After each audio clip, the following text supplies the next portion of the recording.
on s'était arrêté tout à l'heure. Donc, tout à l'heure, on disait qu'on va utiliser la notion de forking pour cloner des processus. Donc, le fork va permettre de créer un nouveau processus à partir d'un processus parent. Donc, supposons que j'ai un fade qui est en exécution. On peut dupliquer un fade qui est exactement équivalent au fade initial. Pardon.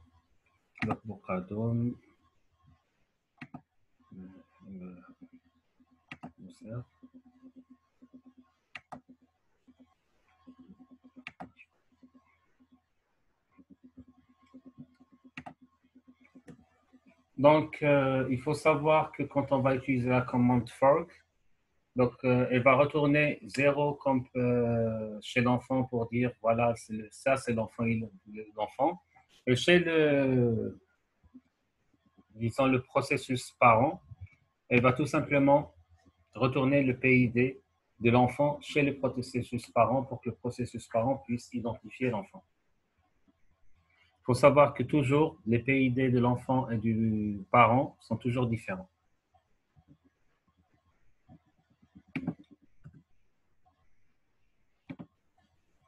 On va essayer de voir ça par un exemple.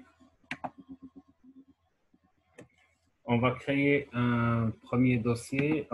Alors, au niveau de votre pas dossier, au niveau de votre éditeur, de votre terminal, tapez vim fork-demo.py.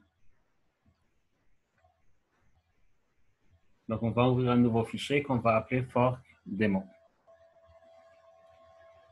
Une fois que vous avez créé votre nouveau fichier,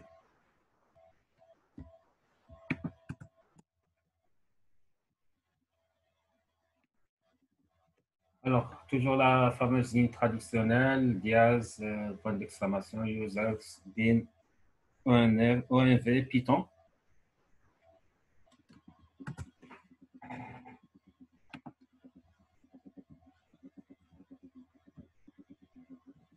Donc, une fois que c'est fait, vous allez faire un import OS. Une fois que vous avez fait votre import OS, on va définir un premier process. Donc là, c'est carrément une définition de méthode, si vous avez remarqué. Donc, dans cette méthode, on va faire print I am a child process and my PID is D. Donc, dans la variable D, qu'est-ce qu'on va mettre? On va mettre os.getPID. Alors, os.getPID, qu'est-ce qu'elle va faire? Elle va retourner le PID du processus en cours. Et juste après, on va faire print the child is exciting. Ça, c'est pour la définition de la première méthode. Juste après, qu'est-ce qu'on va faire? On va essayer de définir une deuxième méthode qu'on va appeler le parent process. Donc, dans le parent process, qu'est-ce qu'on va faire? On va faire d'abord un print pour dire I am parent process with PID. Donc, ça va nous permettre d'afficher le PID du processus parent. Ensuite, à partir du processus parent, on va essayer d'invoquer le fork. Donc, on va dire child PID equal os.fork. Donc, quelque part, on est en train d'essayer d'affecter en quelque sorte un nouveau processus enfant. Et on dit if child PID equal 0. Et là, on va afficher, il y a un commentaire, c'est pour vous dire we are inside child, c'est-à-dire là, c'est le processus enfant. Et là, on va invoquer le process child. Bon, il y a une petite erreur de frappe à ce niveau-là. Pardon, je la corrige tout de suite. Une seconde.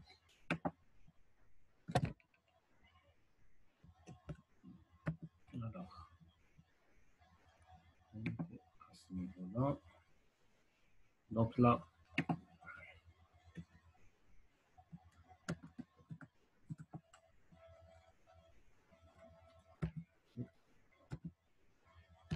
child process.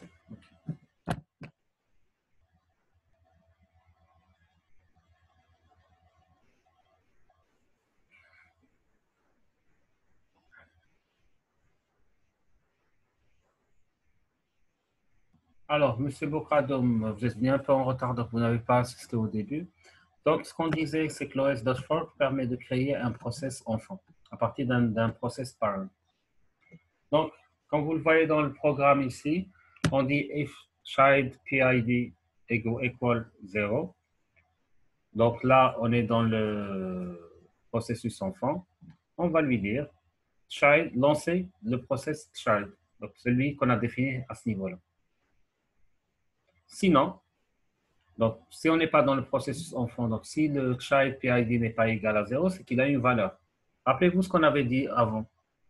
Quand on fait le fork, dans le child, dans le processus enfant, le PID va être 0, mais dans le processus parent, le PID qui sera affecté par fork va être le PID de l'enfant. Comme ça, le parent connaît l'identité de l'enfant. Sinon, donc si le PID n'est pas égal à 0, donc on est chez le parent, on va dire we are inside the parent process, donc on est dans le processus enfant, et on va l'imprimer, on est dans le processus enfant, et on va dire our child has the PID, child PID. Et child PID, comment est-ce qu'on a sa valeur? On l'a à partir de la fonction os.fork. Rappelez-vous, on a dit l'os.fork, qu'est-ce qu'il va faire? Il va générer un processus enfant. Et il va affecter la valeur de ce PID, de ce processus enfant aux parents. Ensuite, qu'est-ce qu'on va faire? On va faire le while true. Donc là, c'est une boucle infinie, on l'a fait exprès pour que vous puissiez voir le résultat de votre travail. Donc essayez d'exécuter le programme et dites-moi qu'est-ce qu'il exécute pour vous dans l'ordre d'exécution.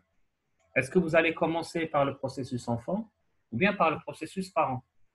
Parce qu'à un moment donné, vous allez voir que vous allez basculer du processus parent vers le processus enfant.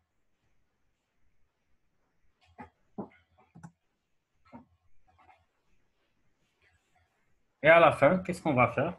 On revient vers le programme principal. Dans le programme principal, on commence évidemment par lancer le processus parent. Donc, on dit parent process. Toujours une petite erreur de frappe à ce niveau-là. J'ai oublié un T. Voilà, parent process.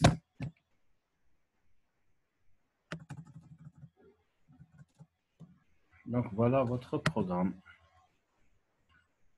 Pour exécuter, évidemment, vous faites chmod a plus x fork-demo.py. Ensuite, dot dash fork-demo.py. Je reviens vers le programme ou bien vous l'avez déjà écrit? Pas de réponse. OK, voici là. Voilà le programme.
C'est censé afficher.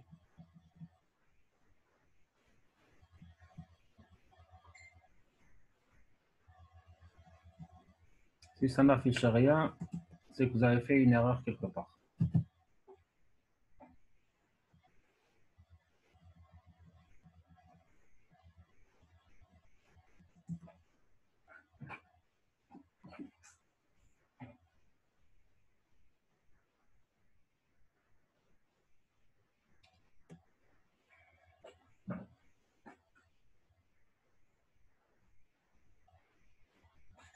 Bon, comme j'utilise deux PC différents.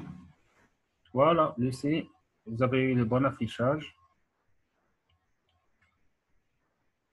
Alors, j'ai envoyé via Facebook à votre camarade Lucie l'affichage que vous êtes censé avoir parce que, bon, là, j'utilise deux PC différents pour optimiser la bande passante et pour ne pas saturer la machine qui utilise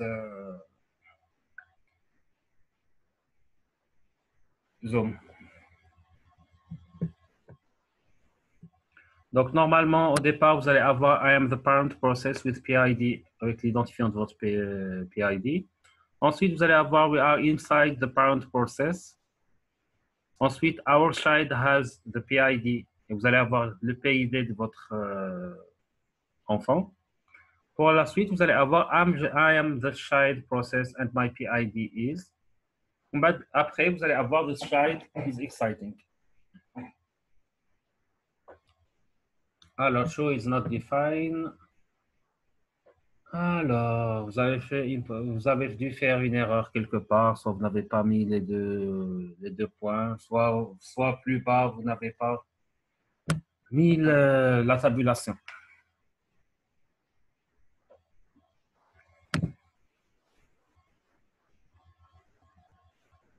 Ah oui, true avec T majuscule. Bon.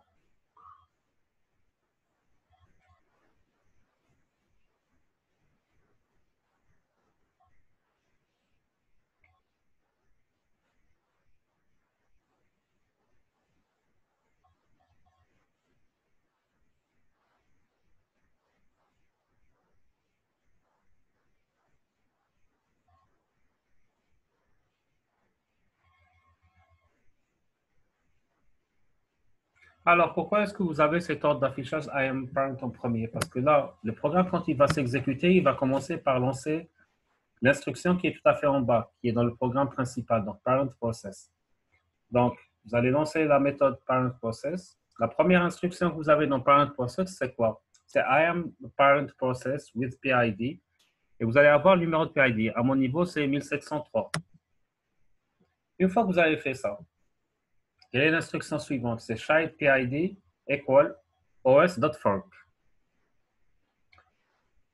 Donc, vous affectez à child PID la valeur de l'os.fork. Mais quel est le processus qui a exécuté le fork? C'est le processus parent. Donc, c'est celui qui l'a invoqué. Donc, logiquement, le child PID va avoir quelle valeur? Il n'aura pas la valeur 0.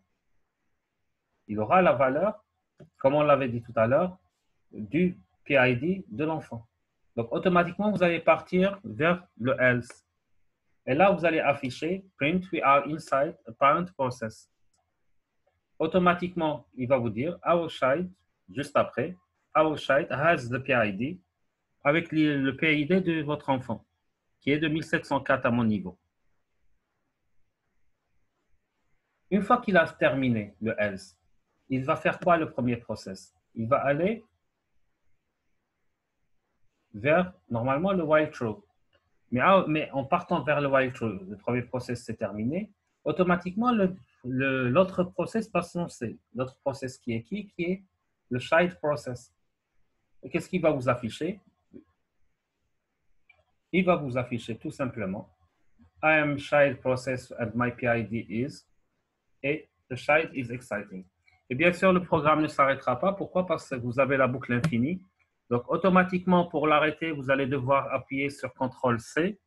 Et quand vous allez faire CTRL-C, vous allez avoir un petit message d'erreur qui va vous dire c'est une interruption clavier parce que vous avez fait votre CTRL-C avec une erreur qui va vous dire voilà, il y a un while true, etc. Et vous m'avez interrompu pendant que je fais ma boucle. Alors, pour la suite. Donc ça, vous l'avez fait. Vous avez fait votre fork démo. Alors, généralement, pourquoi est-ce qu'on va utiliser un fork? Soit parce qu'on a besoin de créer un processus parent auquel on veut donner une certaine tâche. Et aussi, dans certains cas, on va avoir un processus parent et un processus enfant qui doivent communiquer entre eux. Alors, il y a une autre notion qui existe dans Python, c'est la notion de thread. Alors, d'abord, c'est quoi un thread? Est-ce que vous avez déjà entendu parler de cette notion? Si oui, expliquez-moi c'est quoi le thread pour vous. Alors, Asma n'a jamais entendu parler de thread. D'accord. Lucie?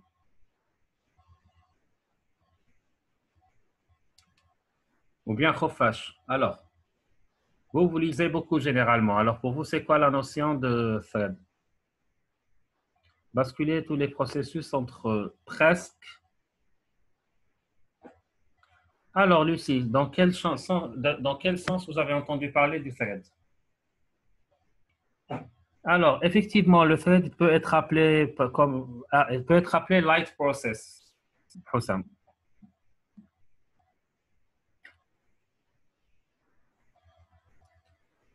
Alors, c'est quoi un processus déjà? Commençons par la notion la plus simple.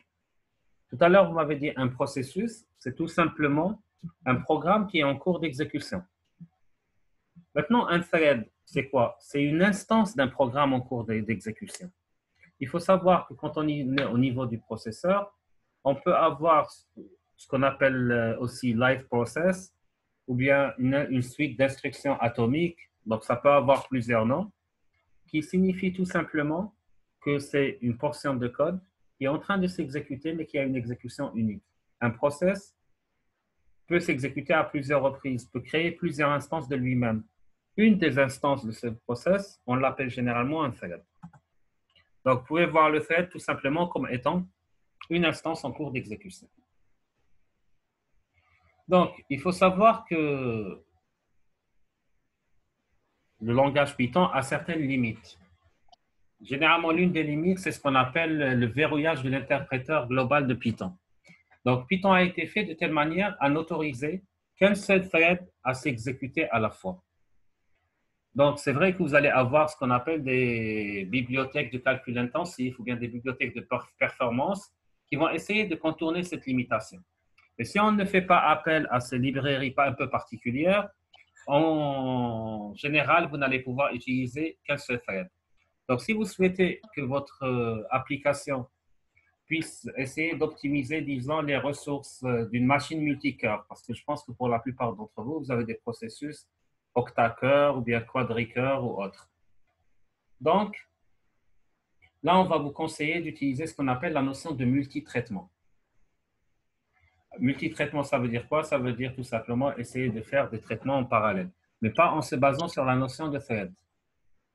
Pourquoi? Parce que tout simplement, généralement, au niveau de Python, on autorise cette notion de simultanéité quand il s'agit uniquement de tâches liées aux entrées-sorties.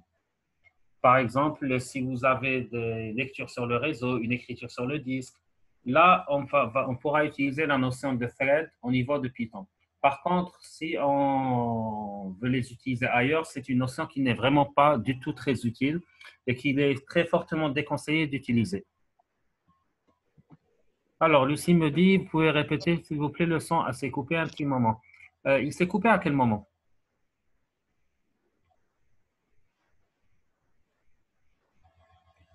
Alors, grosso modo, ce que j'étais en train de dire, c'est que la notion de thread n'est pas très utile en Python, tout simplement parce que Python interdit en quelque sorte l'utilisation de la notion multithread, sauf dans le cas des entrées-sorties.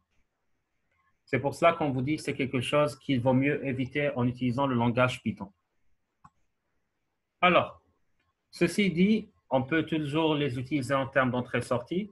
Donc, on a deux façons d'utiliser les threads en Python. Soit utiliser les threads simples qui vont utiliser un module qui s'appelle thread, soit faire du threading plus compliqué. Et là, nous avons un autre module qui s'appelle threading. Alors, on va commencer par écrire un petit programme qui va exploiter cette notion de multithread. Donc, créez un nouveau programme que vous allez appeler thread.py en utilisant Vim.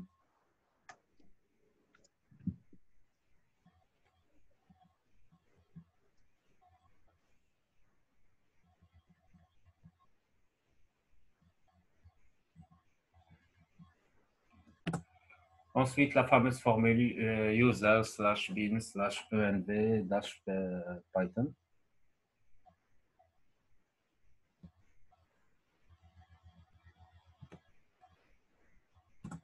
Une fois que c'est fait, vous allez faire un import thread.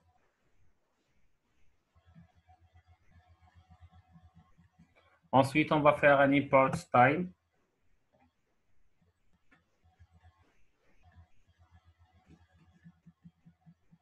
Ensuite, on va essayer de définir une fonction qu'on va appeler worker thread, qui a comme paramètre un ID. Alors, dans cette fonction, on va lui demander d'imprimer thread ID now live. Donc, il va vous imprimer l'identificateur du thread qui est actuellement en cours d'utilisation. On va initialiser un compteur à 1 et on va lui dire, tant que c'est vrai, il va nous faire print thread with ID has counter value et il va nous afficher l'ID de notre thread et la valeur du compteur. Ensuite, il va faire un time slip de 2 secondes, donc il va se figer pendant 2 secondes. Par la suite, le compteur va être incrémenté de 1. Pourquoi? Ceci va nous permettre d'avoir plus de threads en quelque sorte. Alors, ensuite, on va dire for I in range 5, donc on va pour I allant de 1 jusqu'à 5. On va lui demander de lancer un nouveau thread à chaque fois avec un worker thread I. Ça veut dire tout simplement, pardon.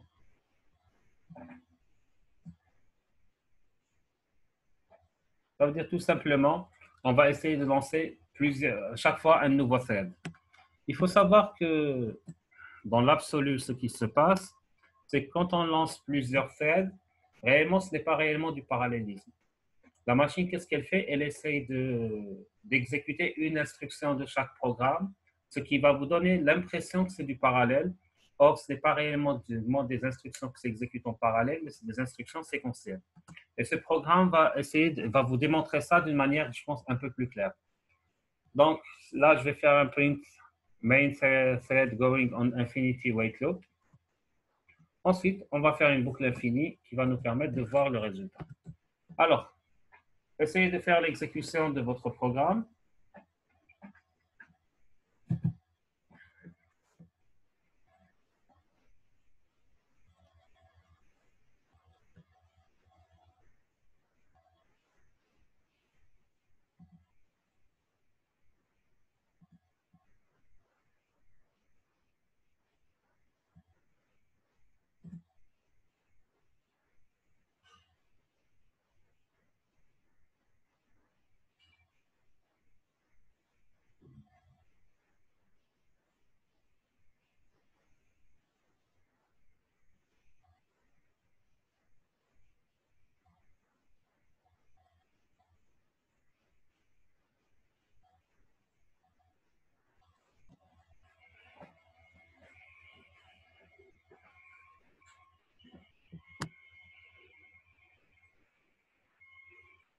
Là, vous allez voir qu'il va y avoir un enchaînement de threads qui vont se lancer.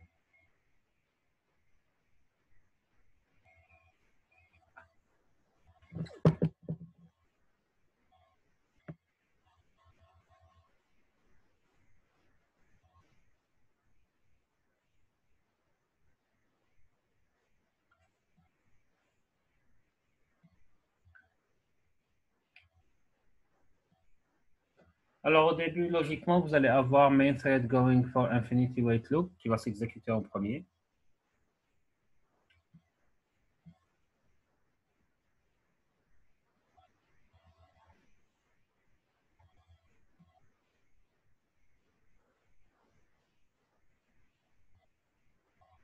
Ensuite, vous allez avoir thread ID4 now live. Ensuite, thread with ID4 has counter value 1. Ensuite, c'est le thread numéro 3 qui va se réveiller. Ensuite, ça va être le thread avec l'ID numéro 2. Ensuite, le thread avec l'ID numéro 1. Et pour finir, le thread avec l'ID numéro 0. Ensuite, vous allez voir que vos différents threads vont exécuter la boucle à tour de rôle et que les valeurs du ID, plutôt du compteur, vont s'incrémenter pour chaque thread à part. Alors, erreur, ligne 14. Alors, start new thread. Alors,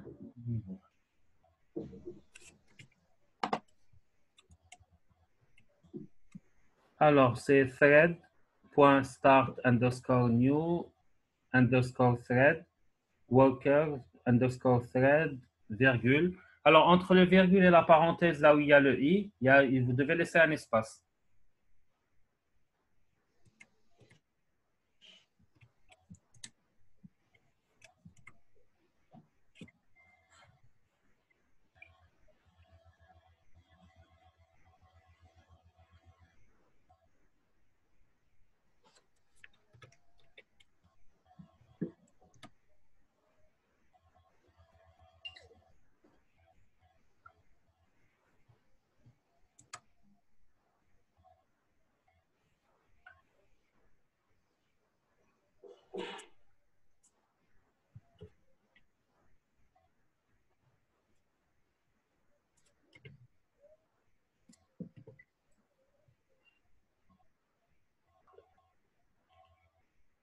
C'est pas grave. Pour l'exécution du programme, essayez d'abord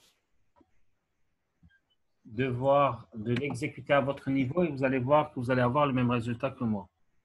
Bon. En attendant, je vous explique l'exercice que je veux que vous fassiez chez vous. Ensuite, on revient vers le programme.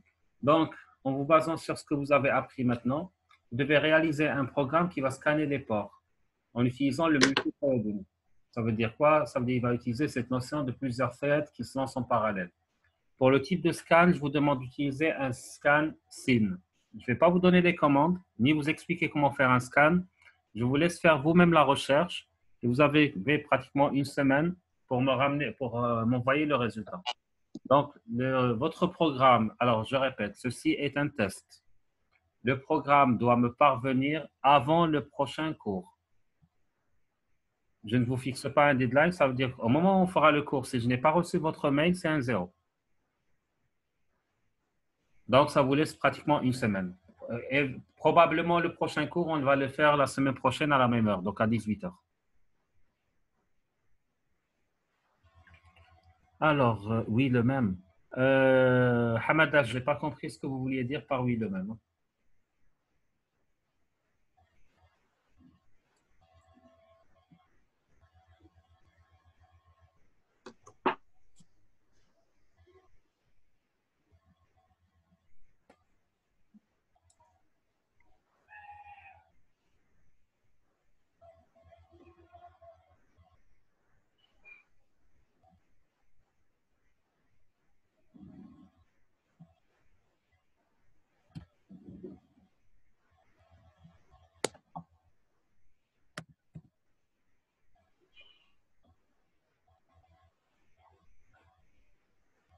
Bon, le résultat de l'exécution, j'ai envoyé une vidéo à Hamada, je vais vous la transmettre. De même que le programme, je vais envoyer une image du code source. Elle pourra vous le transmettre. Là, je ne parle pas du code source de l'exercice que je vous ai demandé de faire, mais le code source de cet exercice-là.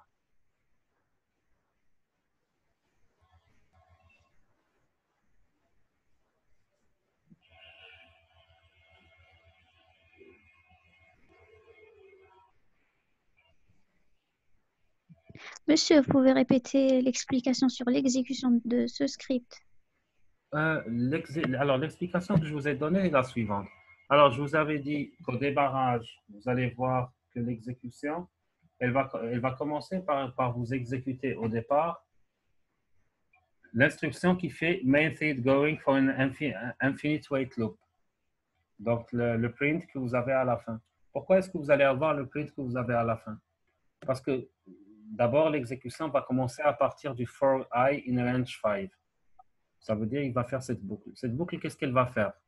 Elle va créer des threads. Elle va commencer par le i, qui aura la valeur 1, 2, 3, 4, enfin de 4 jusqu'à 0. D'accord? Et il va créer des threads. Et comme vous savez, le thread est un programme autre que le programme qui est en cours d'exécution. Donc, dès qu'elle le crée, lui, il doit devoir se lancer. Mais pour se lancer d'abord, il va finir l'exécution du programme en cours. C'est pour cela qu'il passe à l'instruction suivante, une fois qu'il aura terminé le for. Une fois qu'il a imprimé le main thread going for infinite wait loop, là, il va commencer à lancer les différents threads. Donc, il va lancer le thread, le premier, c'est le thread avec le premier ID qui est 4. Dès qu'il va le lancer, il va imprimer thread ID avec la valeur 4, is now live. Ensuite, le thread en lui-même, qu'est-ce qu'il va faire? Il va exécuter le count reçoit 1. Il va exécuter la boucle, il va commencer à exécuter sa boucle. Donc, c'est pour cela qu'il va vous afficher la valeur 1 au niveau du compteur. Mais comme il y a un autre thread qui s'est lancé aussi, donc automatiquement, il va basculer vers le deuxième thread qui a lui un ID qui est égal à 3 et qui va faire exactement le même traitement. Ensuite, le troisième, le quatrième et le cinquième. Une fois qu'il a exécuté tous les threads, il va revenir vers le premier thread. Et là, c'est ce qu'on appelle une file d'attente. Donc, si vous voulez, vous avez plusieurs threads qui veulent s'exécuter. Donc, il va exécuter une portion de code du premier, ensuite une portion du code du deuxième, du troisième, du quatrième, du cinquième. Ensuite, il va revenir vers le premier pour lui permettre d'exécuter une autre portion de code. Et là, comme c'est des boucles, donc chacun va exécuter une itération de la boucle et revenir. Ensuite, il passe au deuxième, au troisième, au quatrième, au cinquième. Ensuite, il revient vers l'exécution, ainsi de suite. C'est pour cela vous allez remarquer à l'exécution qu'à chaque fois, il y a un qui s'exécute, il passe au suivant, etc. Donc, vous n'avez pas réellement un parallélisme au vrai sens du terme. Donc, ils ne vont pas se faire en même temps. Bien qu'on a lancé 5 threads en même temps. Donc, dès que vous aurez lancé l'exécution, vous allez voir ça par vous-même. Alors, soit qui dit la fonction n'est pas appelée dans le programme. Tu parlais de quelle fonction, Swag? Not start new. Ah oui, start new thread. Qu'est-ce que j'ai mis? J'ai pas mis start new thread. Est-ce que vous avez vu ça?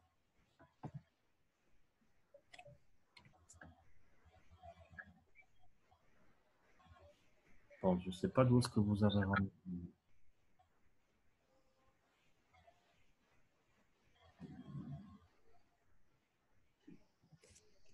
Alors, deuxième. Dans la boucle de for, vous avez mis Start New Thread après Worker Thread. Oui, j'ai fait Start New Thread, Worker Thread. Oui, mais il veut dire qu'il y a un tiré de 8 entre New et Thread. Ah, Et d'accord. qu'il n'y a pas le tiré de 8 à la fin, oui. Un tiré de 8 entre New. Attendez que je vois.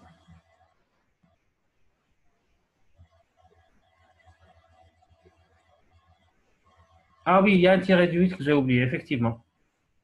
Oui, je viens de voir ça. Effectivement.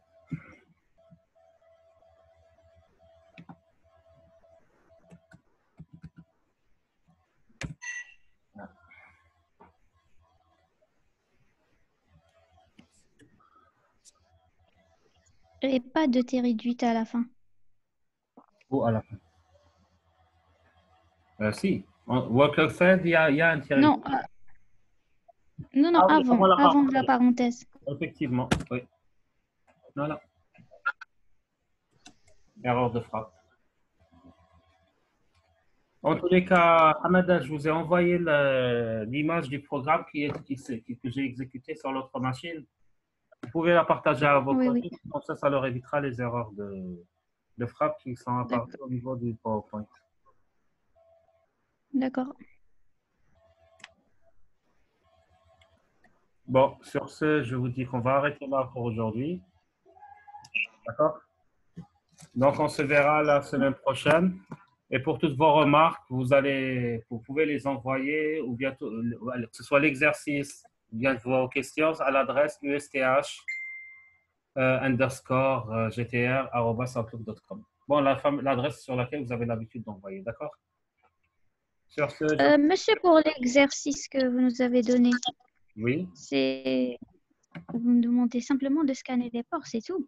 c'est tout, en utilisant le ScanSyn et en utilisant le multithreading. Ça ne dit pas un seul process. Plusieurs process doivent travailler en même temps. Ça, vous voulez dire quoi par scanner les ports exactement?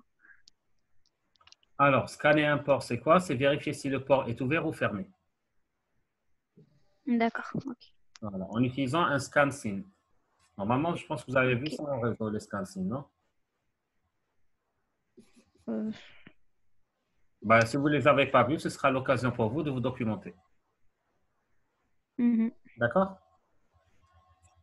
Merci. Merci à vous. Allez, bonne soirée.